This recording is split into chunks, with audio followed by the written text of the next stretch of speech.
Hello and welcome to Scott Rock. We're your hosts from Climb Scotland, Robert Mackenzie and me, Callum McBain, catch up with climbers every 2 weeks who have different epic tales to tell us. We hope you enjoy the show. And remember, when you're out climbing, be safe and do your buddy checks.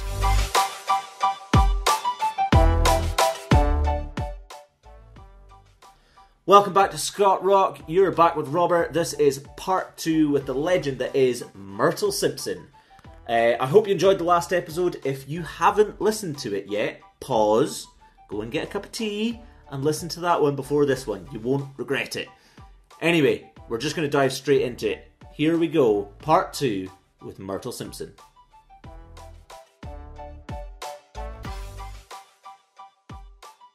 What are we talking about? How did the Greenland trip come about then?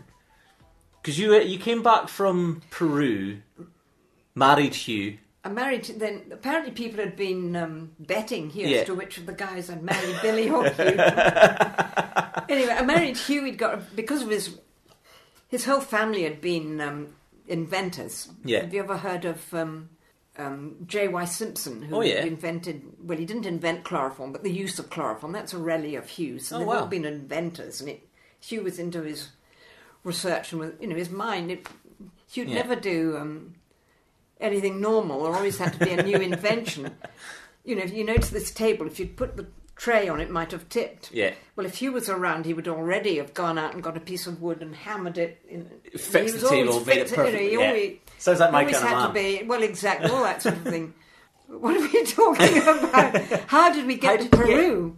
How did you get from Peru to Greenland? To Greenland, then? Well, that was because after Peru, I did marry Hugh. Yeah. And I married Hugh rather than Billy, who is now dead, as is all his progeny. So I can actually say, I think Hugh got it, as far as I was concerned, because I just loved his lively mind. And he was always, well, you know what it's like when you're with somebody that's mind's always just always working. And you think, like that guy Benji. Yes. I immediately took to Benji, and we're great pals now. How old is he? 20, perhaps. I don't think he's had his 21st. Anyway, he was just like always on the go, isn't he? Yeah, constantly, always on the next project. And the first time you meet him, he's got his mattress that he's taken out of his Airbnb, to put at the bottom of the climb, and then the next time he's got, he's got up a step and found out you can buy these things made of whatever, and now he's invented the ultimate lightweight mattress that you roll out and you put in, shove in your rucksack, and then it springs open. So if you fall off he's only interested in climbing his boulders. Only boulders. Boulders. And anyway, Hugh was a bit like that. Anyway, so I married Hugh.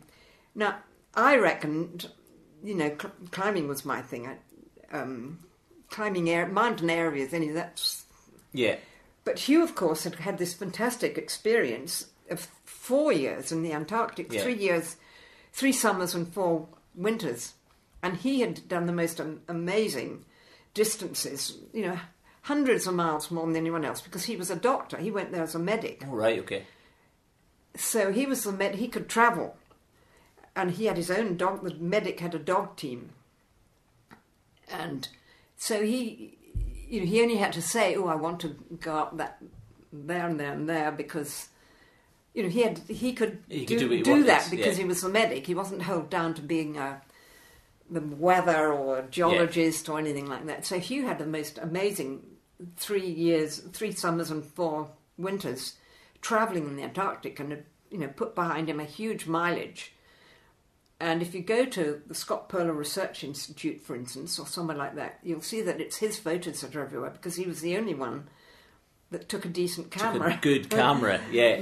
Anyway, he came back, and all he was really interested in, he couldn't care less about the mountains, but Arctic, that was another matter. Flat and cold. Because nobody was going to Greenland. Yeah. Well, very few people were going to Greenland. Scientists were interested, and there was, for instance, a geologist from St Andrews Uni who went to Greenland numerous times because he was just fascinated by the geology. Yeah. So much so that St Andrews University actually had a hut that any students could use on the east coast of Greenland. I mean, that was unheard of. Do they not still have it? Yes, it's Right, now yeah, any yeah. university can do it. Ah, right, okay, yeah. Yeah, your guys from west of Scotland could use that hut. We took, twice on different journeys, we took medical... Hugh Ross wanted guinea pigs. Yeah. And he said to his medical year, one year, anybody want to come to Greenland? And he needed 12 people. Yeah. And I think 300 wanted... and I chose who came. And that happened twice. You know, another time we did it, and of course... And I'm still in touch. Those students still... Well, they know that Hugh's in the care home. Yeah. They knew it was my birthday. I bet some of those cards Lindsay's talking about will be from some of them. They'll suddenly remember, oh, it's Myrtle's birthday. Greenland, well, Nansen's was always a hero of mine. Yeah, It's a sort of slight diversion. Have you heard of Nansen? Yes. I was astounded when, with this film, I often started by saying, incidentally, who's heard of Nansen? No British showing. No, has heard of Nansen. Anyway, he was my great hero because he, well, do you know about him? You know, and he crossed Greenland. He was the He was first the first to cross Greenland. Yeah. And, well, you know how everybody knows about Scott not getting to the pole and Amundsen getting... Oh, why was he... Because he didn't... I grew up on those stories. All those stories, exactly. Yeah. Well, Nansen's the same north. Right. He crossed Greenland. And his book wasn't translated into English until 18... whatever the date was. It was 100 years anyway. I can't remember what year we went to Greenland. But anyway, it was 100 years since Nansen's book of crossing Greenland had been translated. So it was in all the press and so on. Everybody was interested in this. And so we thought, let's see if we can, with his equipment, cross Greenland. Because repeat people the journey. Repeat the journey, because other people were beginning... You were beginning to meet people that had been on an expedition and crossed, been to the Antarctic or done something or other. And when you started asking, you realised they'd gone on a cruise ship and gone anywhere near. Well, you meet, it happens to me all the time. I meet people. The luxury expedition. All that sort of stuff. For instance, Rona, the girl I was talking about, who didn't like the money, 100 quid I gave her. I didn't mean to tell you how much wasn't enough. Anyway, she'd be furious if I told you that.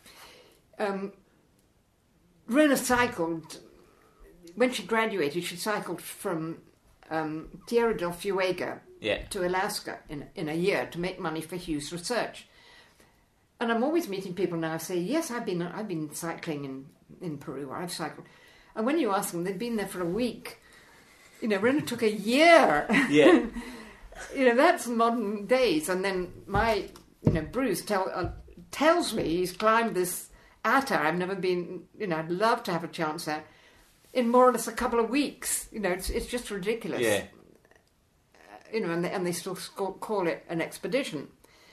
And I had a bit of a, thing about this. I thought, this is outrageous. How, that's the wrong use of the It's not the same. word. Not the same. But, that's why kids, they're all being brought up in the nanny state and nobody...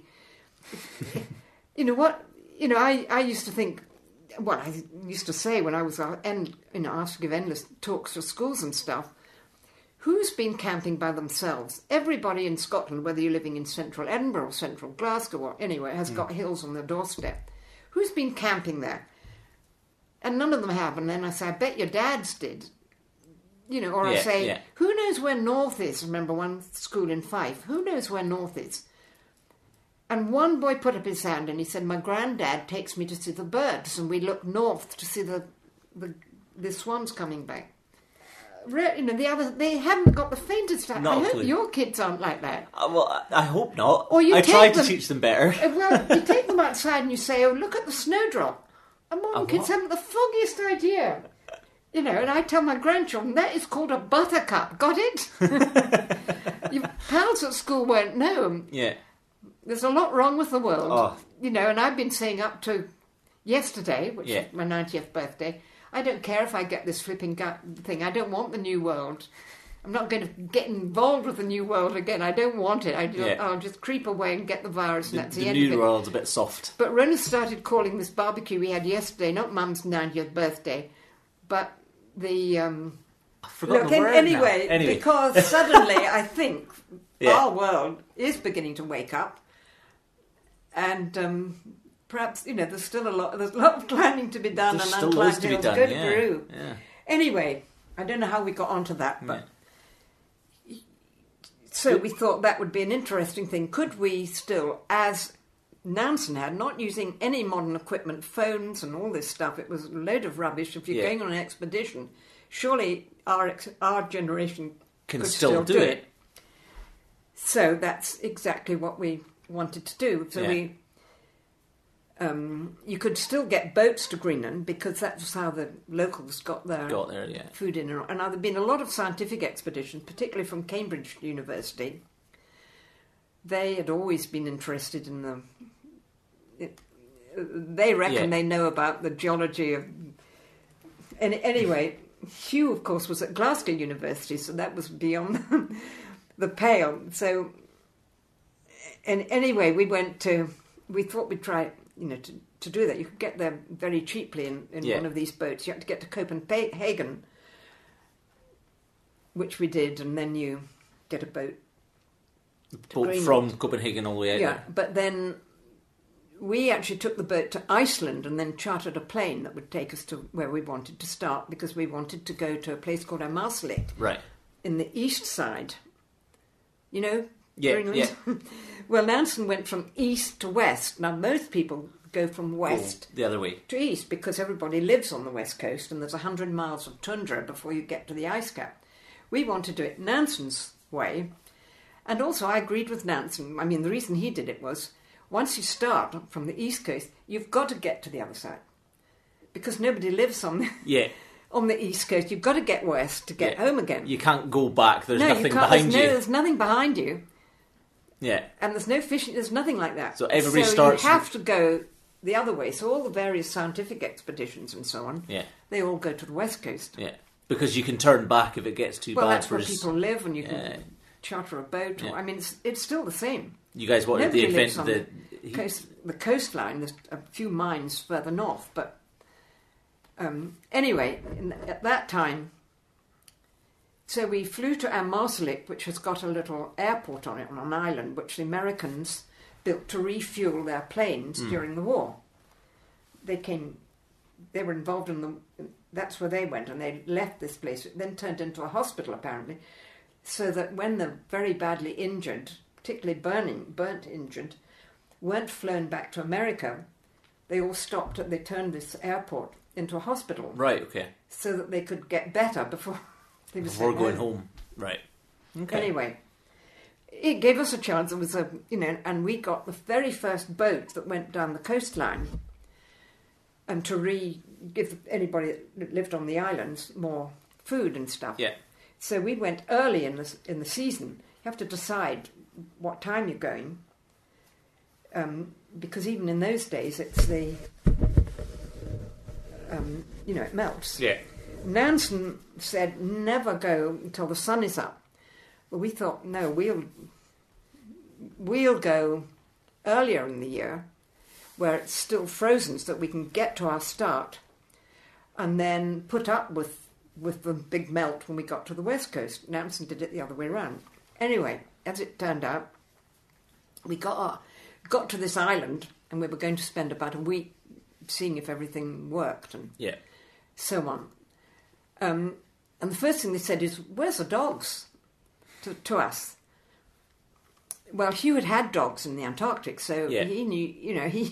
He knew why we hadn't got any dogs. First of all, it takes at least a year to train a dog team. Right. And when Hugh went to the Antarctic, the medic is given a dog team, and they stay for 3 years, and then they go away again. So the next medic has also to learn that it takes a year. I mean, it seems to me daft. That's beside the point. But we didn't have dogs. We were going to pull the sledge ourselves. Yeah. As all the earlier polar explorers, all those pre-war... That's how they did it. 19 people, the Brits anyway, pulled the sledge, right across, whether you're talking about the North Pole or anything, they pulled their own sledge. So we didn't have any dogs.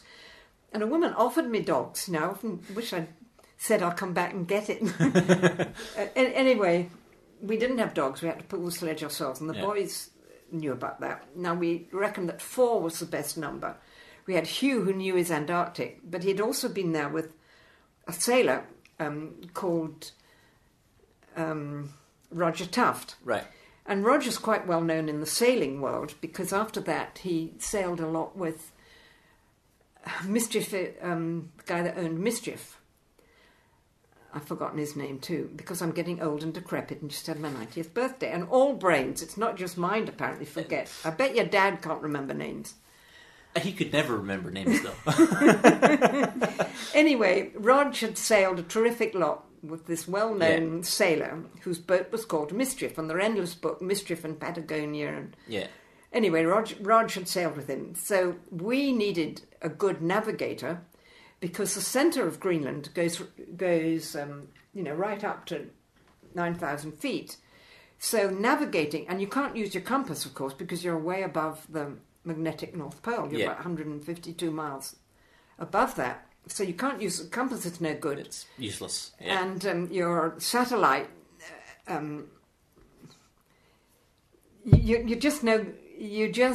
it's very difficult, and it was very important to us, or else we'd still be there, because we had to cross Greenland in the coal to get down the far side, or else we'd still be wandering north. about up there, yeah. So a navigator was very important, and Rog was the guy, because he was used to sea navigation. And all he needed to know was if he knew what the time was. So we also had a little radio and always got into BBC thing to get the time. Anyway, we also reckoned we needed a 4th strong person. So our friend Billy Wallace, who was a climbing friend of mine and had been to Peru with us, we said to Billy, how about coming to Greenland? And I think he'd got wind of this already, because he'd already packed his rucksack. So Billy was at the ready, so it was Billy, Roger, Hugh and me. And people always say, I suppose you just went following in your husband's footsteps. But actually, they said that when I got my this polar medal thing a couple of years ago. Yeah. Well, Hugh actually had a polar medal from his Antarctic days. It was nothing to do with the journeys we'd made since I got married, but we always reckoned that everybody, well, you know that, contributes just... Anyway, ours was always the day of primuses, not what you were talking about before, where you got so badly burnt. You know, the primus, in fact, if Hugh came out of his care home and we went camping for the weekend, he'd expect me to bring the primus, none of this newfangled silly stuff. And I bet your dad has a primus. I think he does. I bet he'll agree with Hugh that they're far, far better than anything since. And we could carry 6 months' fuel, on one container. Yeah. Now, if you're going for the weekend, runners away climbing at the moment. Yeah. And I saw their luggage. They've got a whole big bag, and I said, "What's that?" That's the things. The gas bottles. The glass bottles and all this for the minuscule... They run out so fast. Ridiculous. So quickly. And anyway, so we had... I don't know why we're talking about that, but the tent we took too was Hugh's tent. Right. Because he reckoned that his British Antarctic Survey tent, as taken by Scott of the Antarctic, was the only one that was worth having. To do the job, yeah. So we lugged this tent. And we wanted to take exactly the same sledge as Nansen had, because that actually was what is used by Vids still in the Antarctic. Right, okay. And this is a complete sideline. But when I went with this film to Banff, to the Banff thing, a guy came up to me at the end and he said, "Where did you get your sledge?" And he was a very quiet guy, because there'd been questions and answers, but he hadn't surfaced then at all. But he came, "Where did you get your sledge?" And I said, "Oh, a friend of Roger's lived in the Lake District, carpenter. And Roger knew exactly what he wanted, so he told this guy and he made us a sledge. And he said, that was me. Nice. Oh, really? Wow. And I was just so thrilled to see him. And then he hadn't said I was the guy. He hadn't done anything like that. So we just got into a corner, we started talking, of course, and the woman, the person that sort of does. It's called Leanne, who Yeah. actually made the film, and she was my mentor, and she was making signs at me, you know, like this, and I think it was Rena that came out and said, "Look, they want more questions, Mum. Stop that." So we had, and then the guy just evaporated again after that. Wow. But anyway, making our sledge, because it had no nails in it, and this is what. Well, Scott had introduced from the British Antarctic Survey. No, if you have nails, they'll all get affected by the cold, and the sledge will fall to bits. And you've got to be able to mend it. You know, there's no. You've just got to be able to do it. Yeah, do that. if it breaks, if you haven't have got to dogs. fix it, or you're stuck. So you don't have any nails. So our sledge, which is bits of it, are still out in the garage, and Roger had the sense there. See that bit of sledge thing up on the wall. All right, yeah. That's what. When we were heading for the North Pole, which we thought we could get to, that's as far as he cut that bit off the sledge. Anyway, because we left the sledge there. Anyway, so where did we get? But the actual clothes we wore and so on were nearly all Antarctic. Right. I mean, sorry, ex-army. Ex-British Army. But by this time, Spike had got his shop. Yes, he'd got his shop going by that time for. Never Sports. Yeah. Sport. And Ventile had just been invented. And Greenock, it was made, blacks of Greenock, were the very, made the first Ventile clothing, which was windproof. Completely new idea. Because Nansen, of course, was wearing exactly like the locals. It was all skins. Yeah. And incredibly heavy. Really So heavy. we immediately started off far better. We say we followed Nansen's footsteps, but we had got this great thing that our clothes just weighed pounds, whereas his weighed stone. His equipment, and it's all there still. If you go to Norway, the various museums, you can see these sort of clothes still there, which are just really what the local yokels were wearing, which were just so heavy. Yeah. Anyway, we with our new Ventile clothes and our tent and all the rest of it, we reckoned, and a radio that would get. BBC Get the time and world for the time. It starts with that tune that everybody knows sings. And anyway, they still have it in spite of the fact that the BBC seems to be wiped off the face of the earth. They still have that. And anyway, but we hoped we'd start where Nansen did, and so we hired a little fishing boat, and the guy said, "Well, there's." The ice is blowing in. I don't think we'll be able to go for weeks." And we said, no, we've got to get there. So the next morning he said, "Look, it's okay. The wind's blowing right. The ice will clear, and we'll get in." But then we saw him standing with his binos, shaking his head, and he said, "We can't do it. Winds come in from both sides because Amastlik is on an island. I didn't explain that, but we had to get to the mainland. Wind is coming in from both sides." The ice is meeting, we can't get any further. So we thought, and then Hugh said, "Well, if the boat can't break the ice, it must be strong enough for us. We'll just get off here." Yeah, and walk across it. So we said, "What do you..." We said, "Just drop us here." So we sort of backed the boat and went onto the ice. Yeah. And I've got... Well, you don't want slides or anything, but I've got slides of us having our last cup of coffee. And I think if the guy had offered me another cup of coffee, I might have said, "Okay, I'll stay." But anyway, we unloaded everything, and it looked so ridiculous. There's this fishing boat, and then beside it, this huge pile of equipment that looks like a grand piano, and our sledge.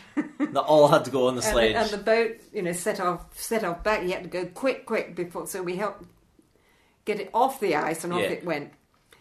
And a lot, because it was the snow was melting. You never quite knew if a pool of water was just a foot deep or inches deep or right down into the sea. And I remember just wondering about that when a seal head suddenly, and I thought, And Roger said, "It is the sea." Yeah, that one's deep. That's the sea. That one's deep. Don't go in that one. Don't go in that one. Anyway, and of course we kept finding that already the melt was coming. Yeah. And it was never mentioned at the time, but this was the beginning of global warming, but no scientists had actually turned quite figured it out yet. To it. But the weather had changed since Nansen's day, and we could not get ashore, and we kept having to go further north and further north till we could, it was just there, but between us was this open water. Right. But eventually it looked as if we could get in. So in spite of Roger's feet being sodden at one point, that last evening came when we were camping on the mainland. Yeah. And that was a great moment. Off the sea ice. And in those days, of course, you didn't talk about bears, but in the morning I saw these enormous footprints, 5 pads that size. I said to Rog, "Look, Rog, what is that?" You idiot. Of course, it's a polar bear. But that's as close as a bear. We never saw any. You don't actually see saw one? any bears on that trip. Oh, wow. Anyway, the trouble is then, of course, it's not crossing the ice cap, it's getting through the mountain range. Yeah. And because we'd flown into Amaslik, I don't know whether you ever went to Sunday school, but Sunday schools always sang a hymn in Greenland's icy mountains. Right. And I think a huge number of children knew that. And if anybody had said to them, what's Greenland got? Icy mountains? Yeah. Well, it jolly well had. Oh, yeah, big ones. And here were the icy mountains. And they're actually about 20 miles deep. Right. So that is your first hazard. And this was the East Coast, so we didn't know that, really. Nansen, well, of course Nansen described that, but we weren't where Nansen was.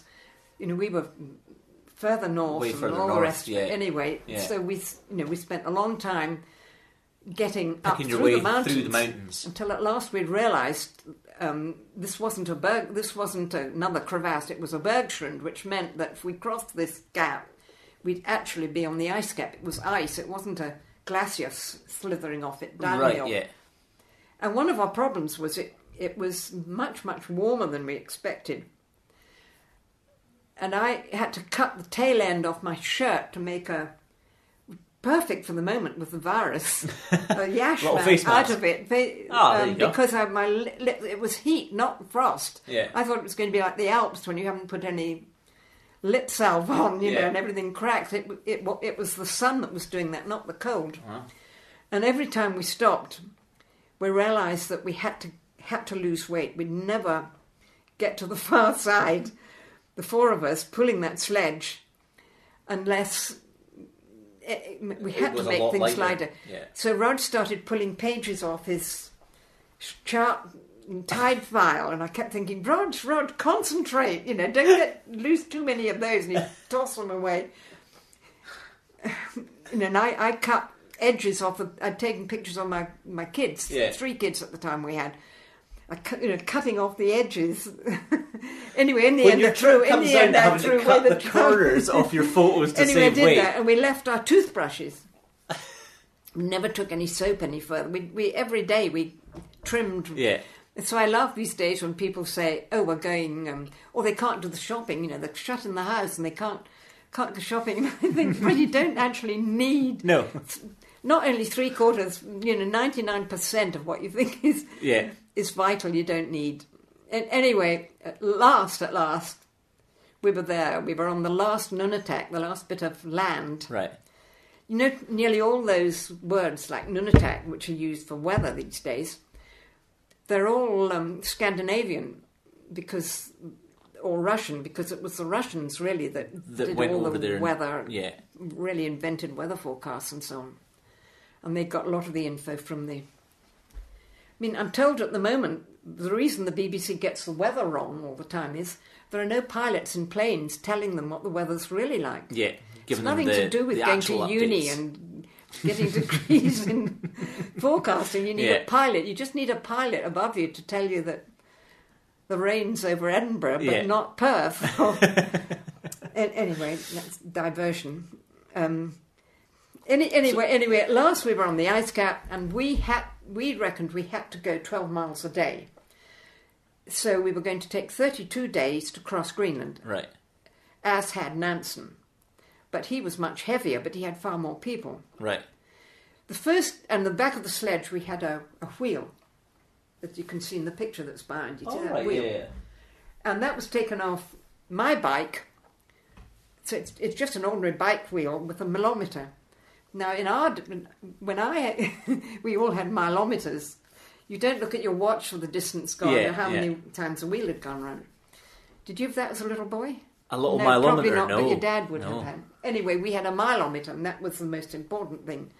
Every stop we had, we'd rush back and look at the mileometer. Yeah. And the first day we made 4 miles, and we had to make 12. The next day we made 2 miles, and Oh, no. it got worse and worse because we were still on the edge of the ice cap, Yeah. and the thaw had already touched it. Anyway, Wet, at sticky ice. last we got on to realise, and the day when we, made our first 12 miles. The first argument we had was actually the first night on the ice. We knew we were on the ice, and there was the horizon was flat, northeast, south, Yeah. whichever way you looked, it was just flat. And we had our first argument: where should we camp? And I wanted it there, and Rog said, "No, that ice looks better there." And Hugh said, "No, no, no." And then we all started laughing. What an argument to have. Brilliant. I often say that if I'm giving a slideshow, and if there's dead silence, I realise they're just a load of... I don't care what they think about my talk, I'm not going to bother. But if somebody starts laughing, I think, oh, this crowd's all right. Yeah. Oh, this that's school's brilliant. clever kids. Anyway. So how long did it take you to get all the way it took across us. then? It took us 32 days, but we had various problems. One was we were doing Hugh's research. Right, okay. He wasn't taking our blood anymore, but he was collecting our pee. So as we ate the weight off the sledge, the other side of the sledge, just little bottles, to go back to the University of Glasgow department at Glasgow Royal Infirmary, Hugh's department, who would receive all these things. He was piling up his little bottles on the right-hand side as we ate our way into the food from the left-hand side.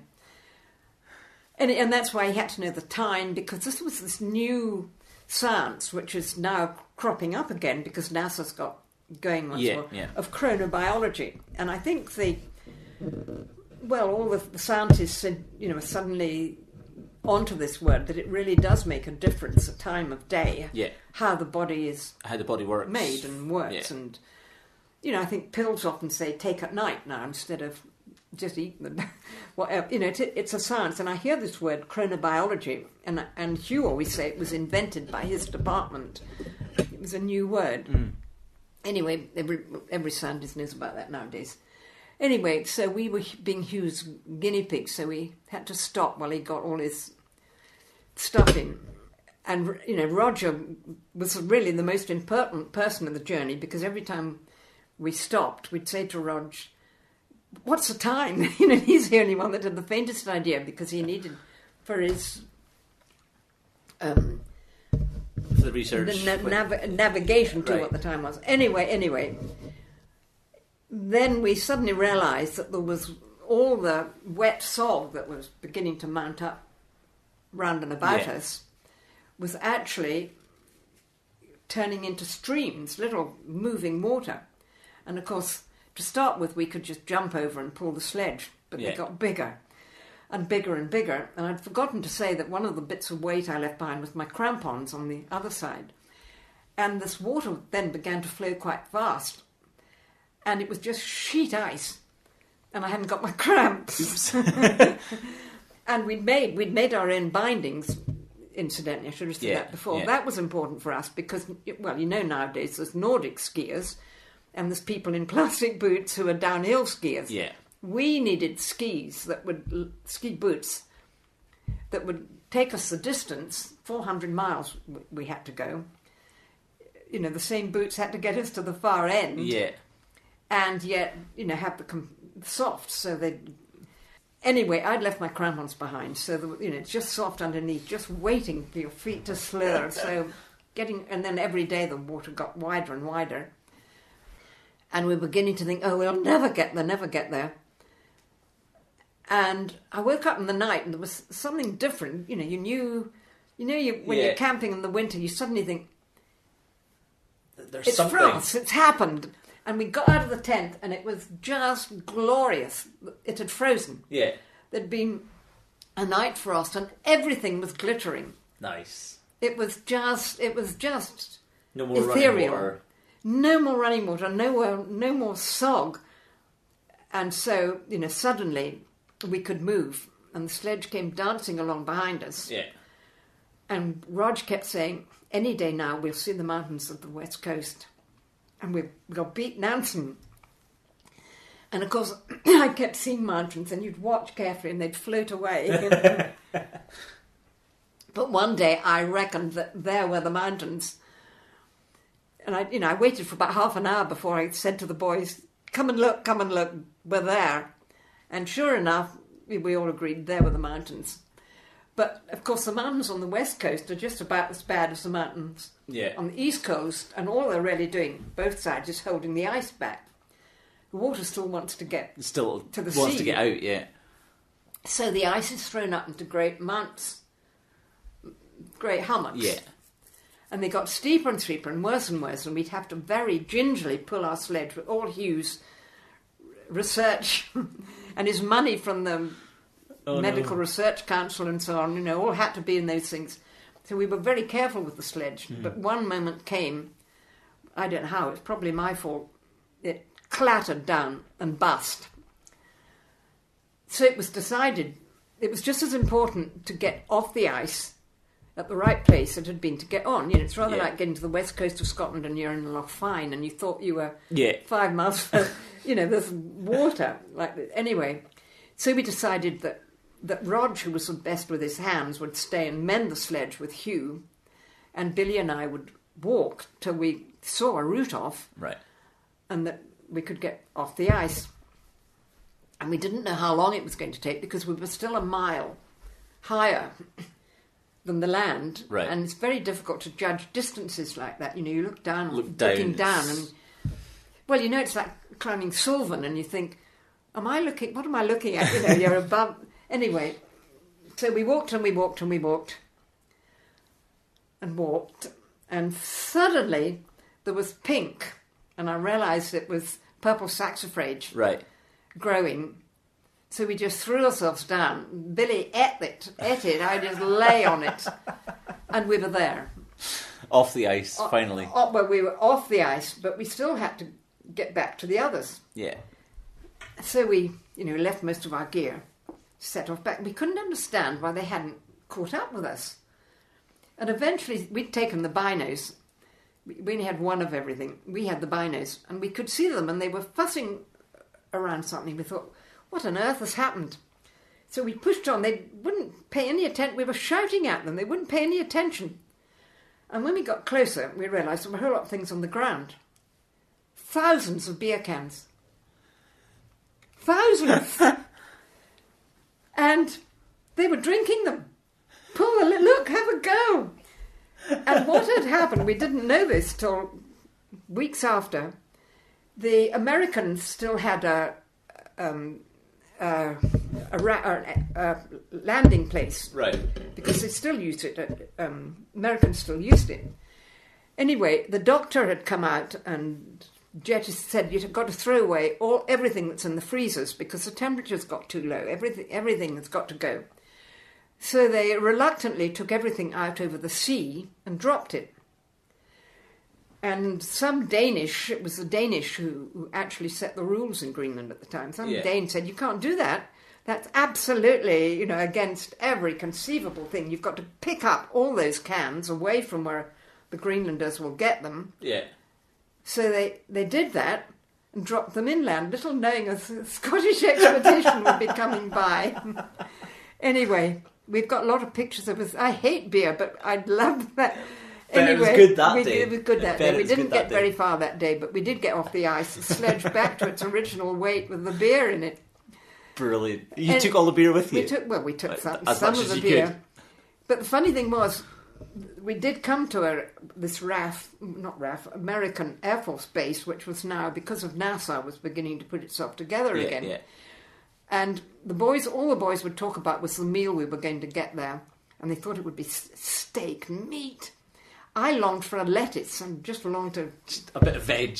Anyway, we got there and the first American met me said, "Oh, I'm terribly sorry, it's breakfast time. So we can't give you anything to drink." And we said, "Oh, that doesn't matter." We didn't say except... And he said, right, come on in. The guys are all into their cornflakes.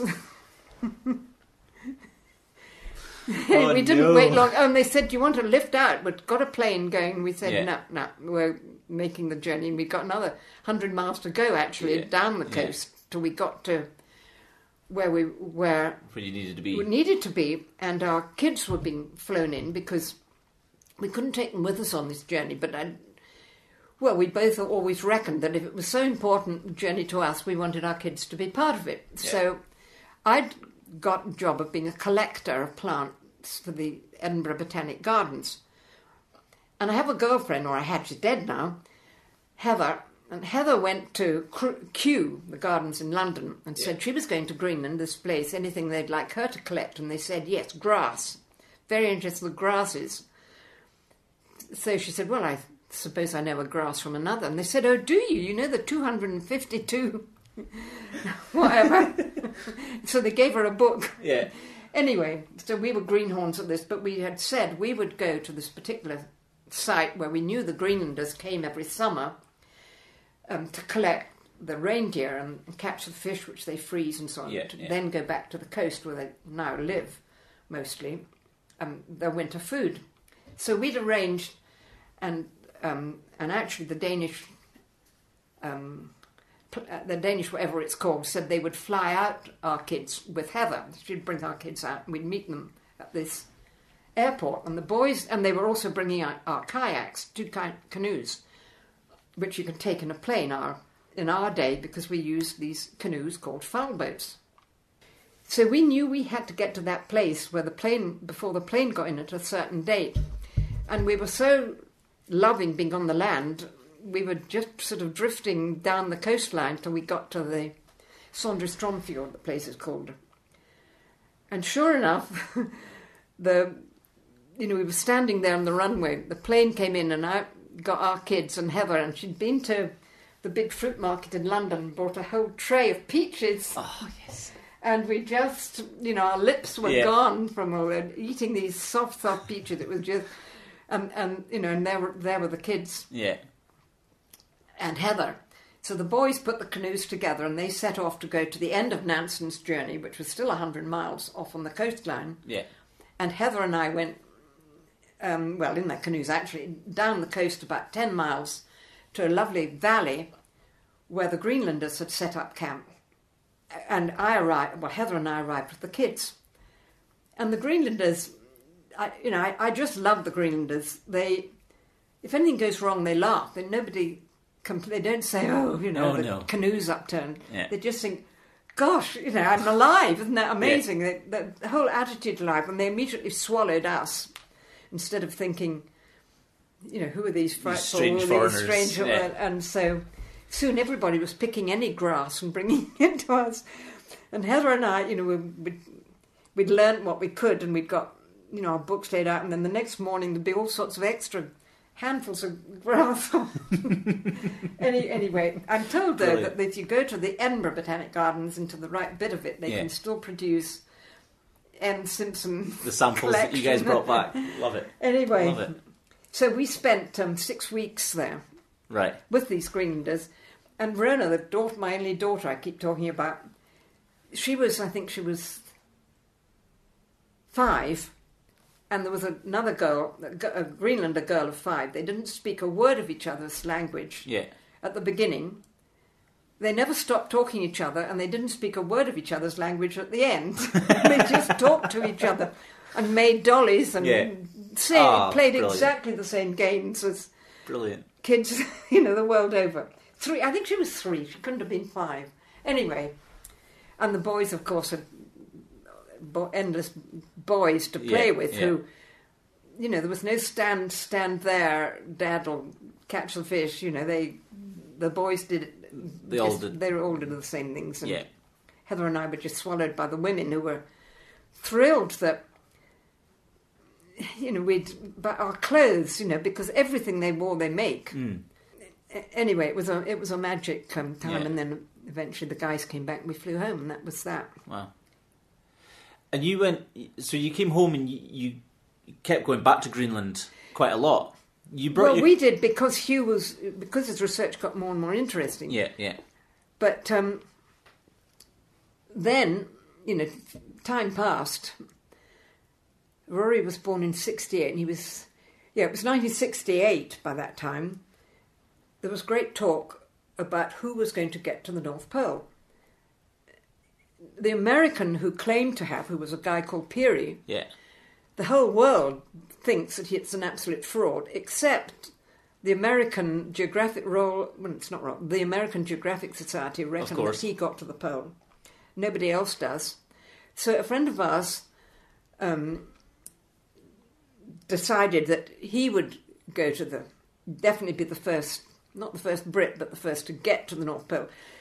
I mean, it was just a time when Russia was coming into the great scientific world, and NASA was going, and underneath subs were surfacing near the pole and all that stuff. But this friend of ours anyway, and we said, but that's not right. You can't say you're a polar explorer when you've got the Canadian Air Force was going to renew anything he needed and could fly him out, and some of his team, like the doctor, was going to get swapped. That's not polar exploring. That's luxury holiday. We will do it as the original explorers. We will do it. We will get to the North Pole. And that was the story that was in the film that didn't go so well, that trip. Well, it was a disaster, but well, I mean, we don't need to go in the story. We set off, and eventually, and we got further and further, and at last we got onto the ice where we thought we could get there. But first of all, Hugh needed the radio because he was still doing his research to give us the time. He needed the time. But I had undertaken to send newspaper. We got a contract with the Express. Mm-hmm. So it was actually called, it was called the Daily Telegraph. Cancel that. The trip is actually called the Daily Telegraph North Pole Expedition. Right. Got that? Got that. Oh, it's on the record now. It's on the record now. It was I always did have a thing with the Express, any other journeys, and always actually got paid for articles in those days. That'd be nice, then. And there were masses of mags. And anyway, so we had this radio, which was important for Hugh's research and everything else. And it got a bit warm in the tent, we thought, surprising, looked out, and the whole thing was on fire. Oh, no. And it was the generator had gone. Yeah. New generator we'd got in Minneapolis, which is, everybody had said, this is what you need, and this is... And anyway, it had gone on fire. So Hugh took one look and said, we'll have to go back. I said, don't be silly. Go back. Wouldn't dream of it. And I thought Roger would be on my side. Anyway, we argued for 2 nights and 3 days, and then common sense struck. Well, what really got me to agree with them was Roger said, if we go back quickly, we'll still have time to set off again. Right. And I said, oh, really? Let's go. Anyway, we turned around to go back. Yeah. Now, we had 32 days food, which would get us to the North Pole, because that's where we were going to get... We were going to meet a Russian expedition at the North Pole. That was all. That's why we had to... Yeah. We needed the navigation, because the North Pole moves, I think it's something like 6 miles a day. So, where do you go? There's no land. Yeah. You have to know exactly where you are to have this rendezvous. And we reckon, Hugh reckoned we'd never make the rendezvous. So we could have used our food to get to the North Pole, which we didn't know where it was, or we could get ourselves off the ice. Yeah. And as Roger kept saying, we'll buy a new generator. We'll come back. So we turned round, and I thought, well, we'll just follow our tracks. Well, of course, they last for about 20 minutes, because all the time you're on the sea. Yeah. So it's moving. It's not land. It's like walking over thinner, Yeah. And now and then you'd look behind you, and your ski tracks would be in the air. Because the ice, all the time, the sea's moving. Broken and pushed that bit up. There's terrific pressure. Yeah. crossing Greenland, it had been the silence that I'd thought was just gobsmacking. Yeah. The noise crossing the sea ice is incredible. It's groans and muffles and, you know, it's just all the time the ice is going under pressure like that, moving all the time.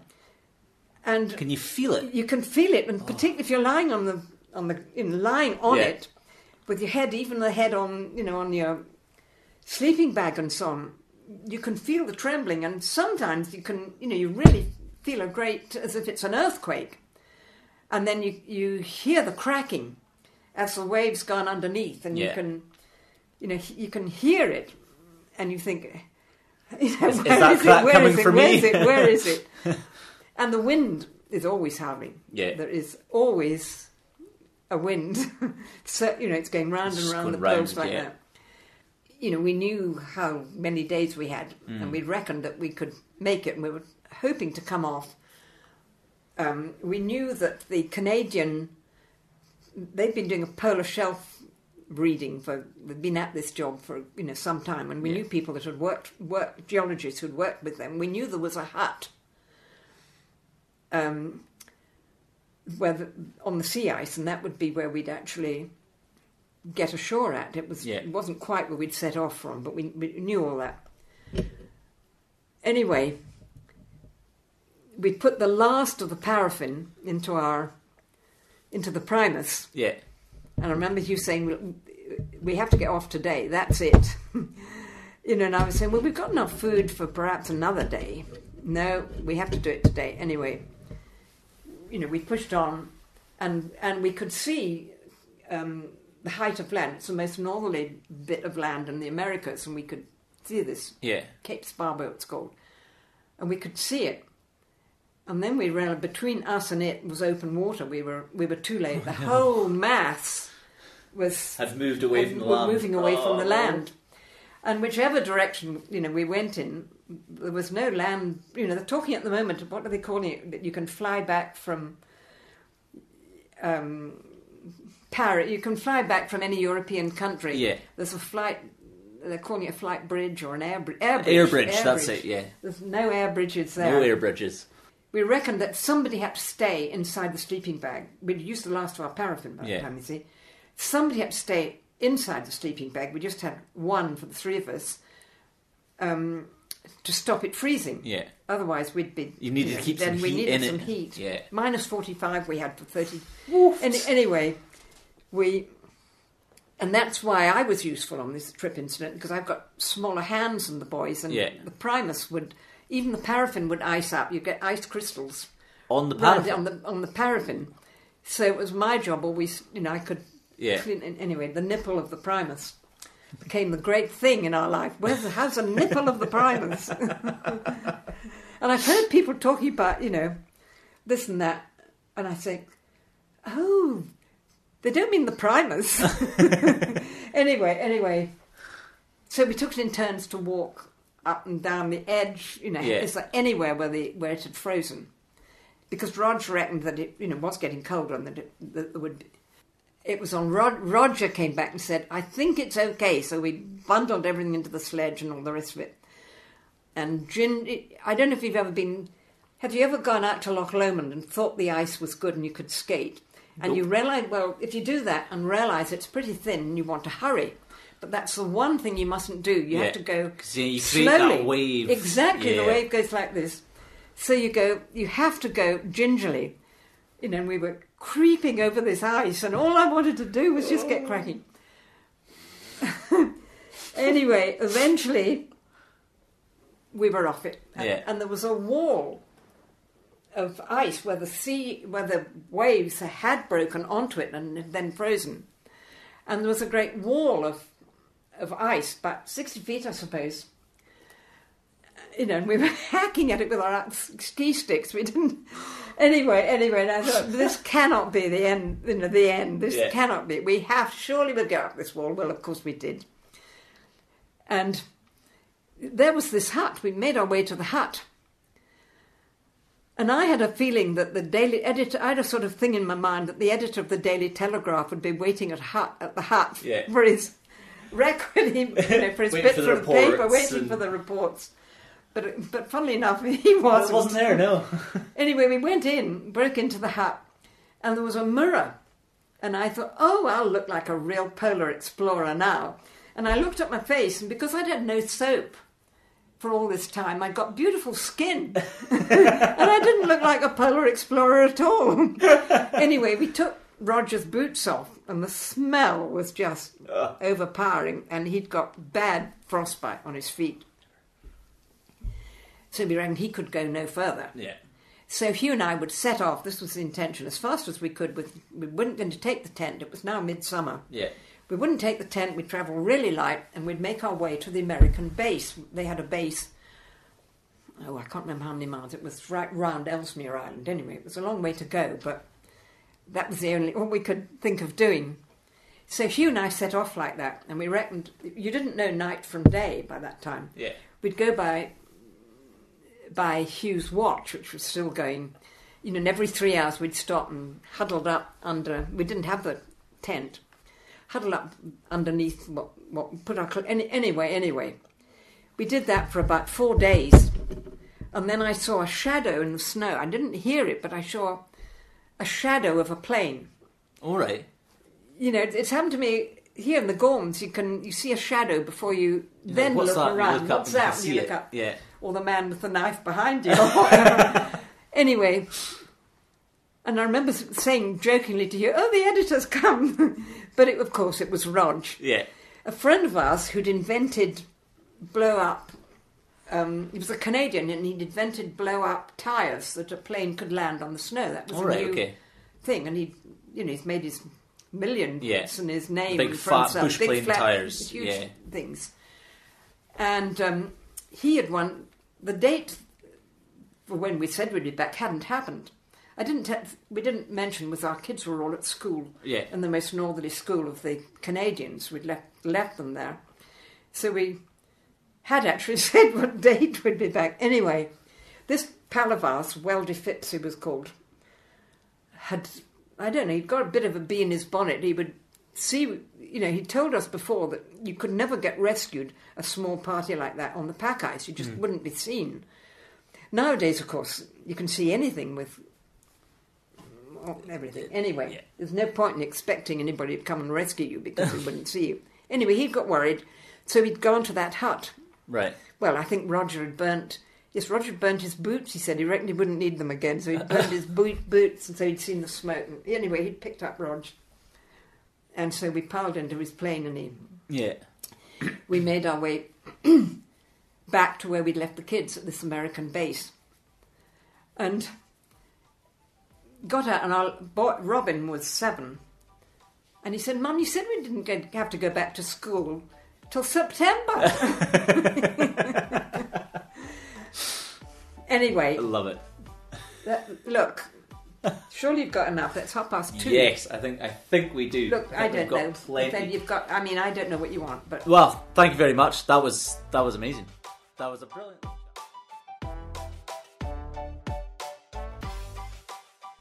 Wow. Just wow. Thank you so much to Myrtle for sitting down with me, inviting me into her home. I hope you all enjoyed that as much as I did. Please help us in wishing Myrtle a happy 90th birthday by leaving a comment or send us an email. We will pass them straight on.